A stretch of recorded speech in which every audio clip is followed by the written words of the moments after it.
ብስኩት ሻጯ ቀጮ ክፍል 3 ያብሰው ሁን ዩቲዩብ እውነተኛ ታሪክ ላይ የተመሰረተ።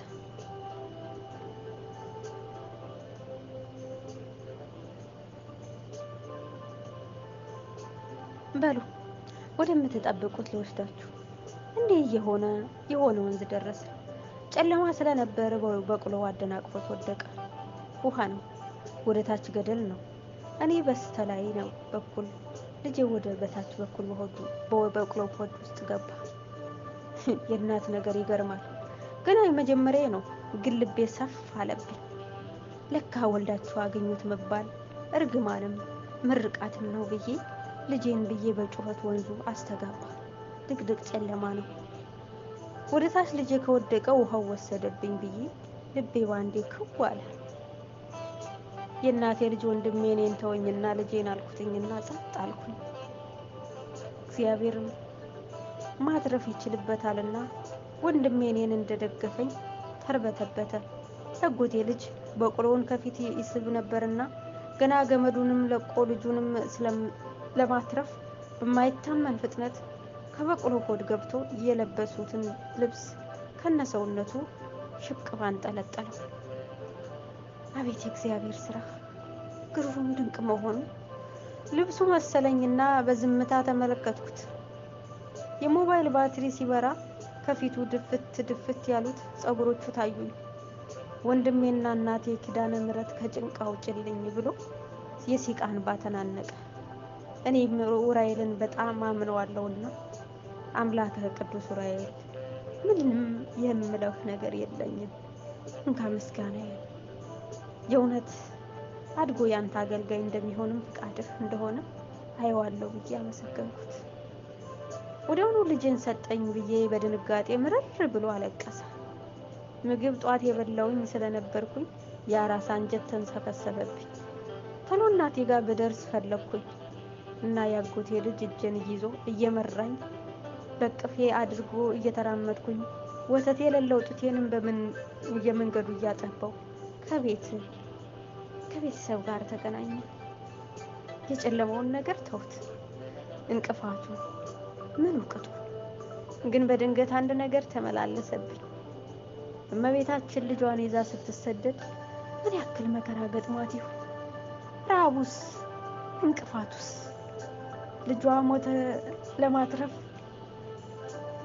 ረምኑ ቅጡ! ያኔ ይበልጥ በመከራዬ ደስ አለኝ።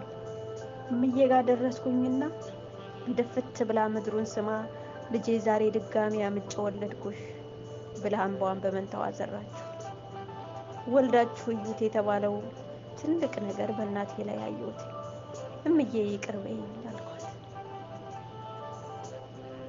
ከዛማ ምን ልበላችሁ፣ የራበው ሆዴ የራበውን ሆዴን ምግብ በምግብ ዳባሽ ያጣውን ጎኔን የእናት እጇ በሙሉ ታቀፈኝ። ተመስገን፣ በቃ ክርስትና ሊነሳልኝ ነው ብዬ ደስ አለኝ።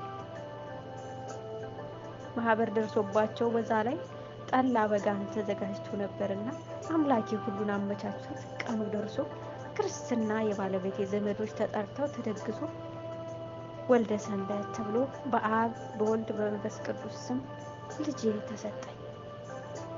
ተመስገን።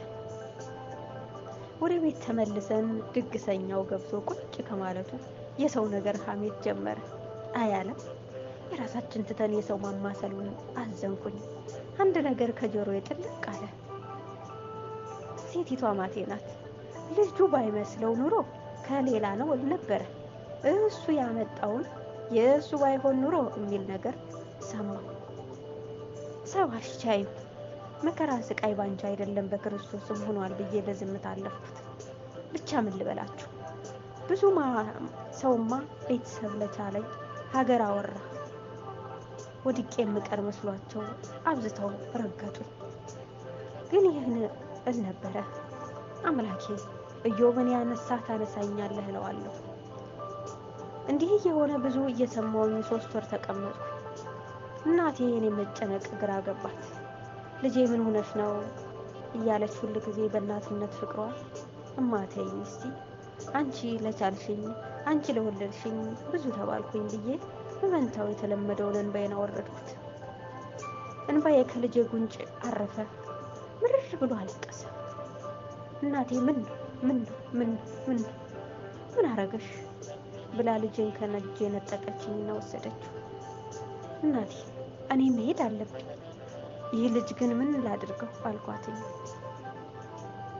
ልጄ አንድ ብቻ ነሽ፣ አንቺን አጥቼ ምን ሊወጣኝ? ልብሽ ይጨክናል። ጀግና ነሽ። ያወራውሽን ሁሉ አንገትሽን ሰበር አድርገሽ ቀና ብለሽ እንደምትች እርግጠኛ ጠንካራ ሁኚ።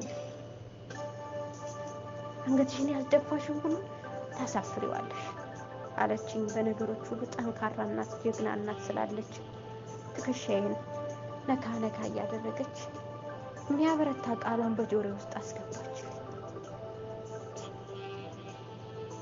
የትዳር አጋሬ ምን እንዳለበደል ዝም ብዬ ስለሸፈንኩለት አኮርፎኝ እያናገርኩኝ ይሁን አልፈርድበት፣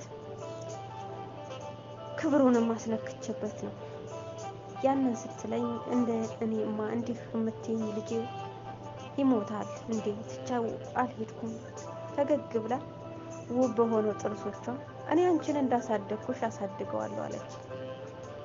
እንዴ መውለድ ካቆምሽ እኮ 14 ዓመት ሆኖሻል። ወተት የት ልመጣ ማየ ብዬ ባግራሞት አየኋት። አመድ እየነፋች ነበረ።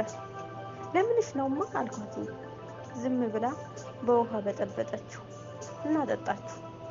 ጧት ሲነጋ ጡቷ ወተት በወተት ሆኗል። አሁንም የእግዚአብሔር ስራ ታምር ነው። መውለድ ካቆመች 14 ዓመት ሆኗታል። የእናት ወተት ይገርማል። ስራ ግሩም ድንቅ ነው ብዬ በጓሮ ወጣሁ። ብዙ አነባሁ። አደራም ሰጥቼ ለአምላከው ቅዱስ ዑራኤል ወደ አዲስ አበባ መጣሁ። ትንሽ ሰንብቼም ዱከም ገባሁ። የእናቴ ነገር ሆኖብኝ 1 ወር ልቤ ተንሰፈሰፈብኝ። ቆይቼ ግን አንተ የሰጠኸኝን አንተ ትጠብቅልኛለህ ብዬ ጠነከርኩኝ። ስራ ገባሁ። ስራ ገብቼ በሁለተኛው ወሬ የሰው ቤት ነውና አልተመቸኝም ወጣሁ። ድጋሚ ብፈልግ አጣሁ።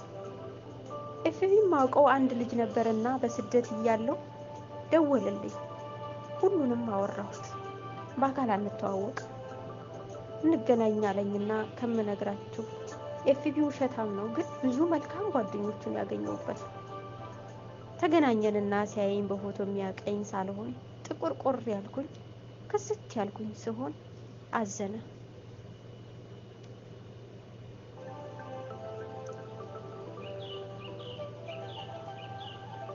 እናም በሚያበረታ ቃል መዋለድ ቋንቋ ነው አለኝ። እስጢፋኖስ ለገሃር ወስዶ ተሳልመንና ከኪሱ ዳበስ አደረገና ብዙ 100 ብሮችን አውጥቶ ሰባሽ አንቺ ጠንካራና ሰርችን ለወጣለሁ የምትይ ከሆነ ብሎ ያንን ብር ጥቅልል አድርጎ የያዝኩት ማስታወሻ ደብተሬ ላይ አስገባውና በሂጂ አለኝ። በአግራሞት ምን አስቦ ነው ብዬ አየሁት። እሱ ግን መልካም ሰው ነበረ። እውነትም መዋለድ ቋንቋ ነው ብዬ ሰላምታ ተሰጣጥተን ተለያየን። ሀና ማርያም ሂጄ